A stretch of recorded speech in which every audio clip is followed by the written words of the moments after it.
First of all congratulations Dil Raju garu. యాక్చువల్గా మీరు ఏ story okay చేసినా దాంట్లో మీ ఎసెన్స్ అనేది ఖచ్చితంగా దాంట్లో బ్లెండ్ చేస్తారు. అందుకే మీరు మీ బ్యానర్ నుంచి వచ్చే సినిమాలన్నీ కూడా అంత ఇదిగా అనిపిస్తాయి. మీరు అందుకే వాటిపై అంత కాన్ఫిడెంట్గా మాట్లాడతారు కూడా ఫస్ట్ ఆఫ్ ఆల్.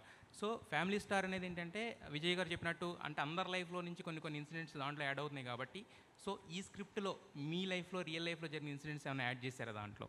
లేదు లేదు, అంటే పర్సనల్ లైఫ్లో కథ వింటున్నప్పుడు పర్సనల్ లైఫ్లో ఇది నాకు ఇలా జరిగి ఉంది అనేది థాట్ వస్తుందేమో, కానీ సినిమాల్లోకి పర్సనల్ లైఫ్లో జరిగే మూమెంట్స్ తీసుకొచ్చి ఎప్పుడు పెట్టను. ఎందుకంటే universal, personal life is different, cinema is universal, ఆడియన్స్కి రీచ్ అవ్వాలి కాబట్టి ఎక్కడో దీన్ని పెట్టాలి రుద్దాలనే ప్రయత్నం ఎప్పుడూ నేను చేయను. అది ఇప్పుడు సీతమ్మ వాకిట్లో సిరిమల్లె చెట్టు ఉంది, అది ప్రాపర్గా మనకు ఆంధ్రప్రదేశ్లో అక్కడ జరిగేది, ఇప్పుడు శతమానం అవుతుంది అక్కడ జరిగే కథ. అంతేగాని నా స్టోరీ ఎక్కడో నాకు సంబంధించిందో పెట్టాలని ఎప్పుడు ట్రై చేయను. నేను డైరెక్టర్లు కూడా చెప్పను, బట్ ఎక్స్ప్రెస్ చేస్తాను మూమెంట్స్ ఎలా ఉంటాయి, ఫ్యామిలీలో ఎలా జరుగుతాయి. ఇప్పుడు బ్రదర్స్, దీంట్లో కూడా ముగ్గురు బ్రదర్స్ ఉంటారు, బ్రదర్స్ మధ్యలో జరిగే 3-4 మూమెంట్స్ ఉంటాయి ఈ కథలో కూడా. సో అవి కనెక్ట్ అవుతాం.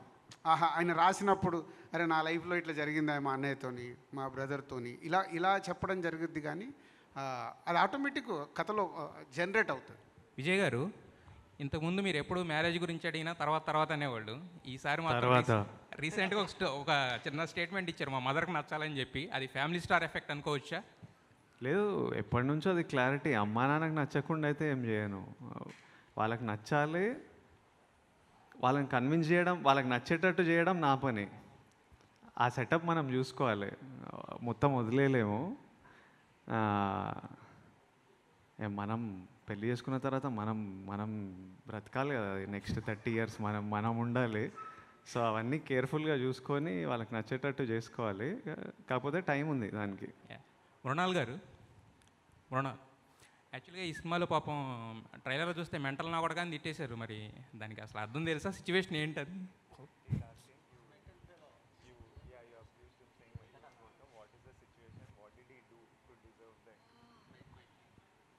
My God, don't ask. Actually mental ka kudka. But he's lovable also. That's why Evendi.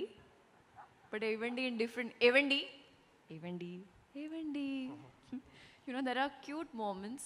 And I think in a relationship, it's always that lovey-dovey, that honeymoon phase, then girlfriend-boyfriend, then fiancé, then my husband, then mental ka kudka.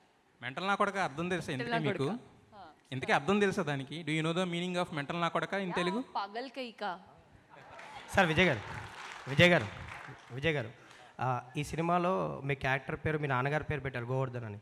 So Parashuram గారు script చెప్పినప్పుడే ఆ టైటిల్తో వచ్చారా, లేదంటే మీరు suggest చేసిందా? ఎందుకంటే ఇందాక చెప్పారు నాన్నగారిలా కనిపించాలి అని, ఆ మీస కట్టు అది చేశారంట. సో మీరు సజెస్ట్ చేశారా పేరు? నేనే అడిగిన, పేరు లేకుండే అప్పుడు క్యారెక్టర్కి. నేను అడిగిన ఇట్లా గోవర్ధన్ అని పెడదాము, ఎందుకంటే సినిమాలో ఒక ఎమోషన్ ఉంది. మనము ఓ పేరు పెట్టినామంటే, ఇప్పుడు విజయ్ దేవరకొండ అంటే ఏంటి? ఉట్టి ఆధార్ కార్డుల మీద, రేషన్ కార్డుల మీద పెట్టుకునే, పాస్పోర్ట్లలో పెట్టుకునే పేరా? అంటే మనకి ఒక ఫ్యామిలీ తరతరాల నుంచి ఒక పేరు వచ్చిందంటే ఆ పేరుకి మనం కాంట్రిబ్యూట్ చేయాలి. నెక్స్ట్ జనరేషన్స్కి ఆ పేరుకి ఒక ఐడెంటిటీ ఇవ్వాలి, ఆ పేరుకి మనం ఒక కాంట్రిబ్యూషన్ ఉండాలి అన్నట్టు. సో నేను ఇవన్నీ విన్నప్పుడు నాకు మా అమ్మ నాన్న నాకు ఎంత చేశారో నాకు తెలుసు. మా నాన్న చిన్న ఇన్సిడెంట్స్, చిన్న సీన్స్లలో దాంట్లో చెప్తున్నా, నాన్న ఎప్పుడు కూర్చొని బిల్లులు రాసుకునేవాడు. మంత్లీ ఖర్చు ఎంత, ఇన్కమింగ్ ఎంత, అవుట్ గోయింగ్ ఎంత, ఏమైనా అరేంజ్ చేయాలా అన్నది. అది ప్రతి నెల అదే పని మీద ఉండేటోడు. సో ఇవన్నీ చూసినప్పుడు, సినిమాలో కూడా విన్నప్పుడు నాకు అది కనిపించి నాకు ఈ పేరు పెడదాము. For me also it's like a dedication to my dad and to all fathers who fight for us in a way. So I asked him, అందుకే అలా అడిగాను. అంటే ఒక బ్యూటిఫుల్ కాంటెంట్ ఉంది. విజయ్ కరెక్ట్గా చెప్పలేకపోయాను, నేను రివీల్ చేసేస్తాను. అంటే మనకి ఇంటి పేరు అనేది మామూలుగా మనం ఏమనుకుంటాం, ఇప్పుడు ఇంటి పేరు ఎవర్రా అంటే ఆ ఇంటోళ్ళు అని అంటాం. అంటే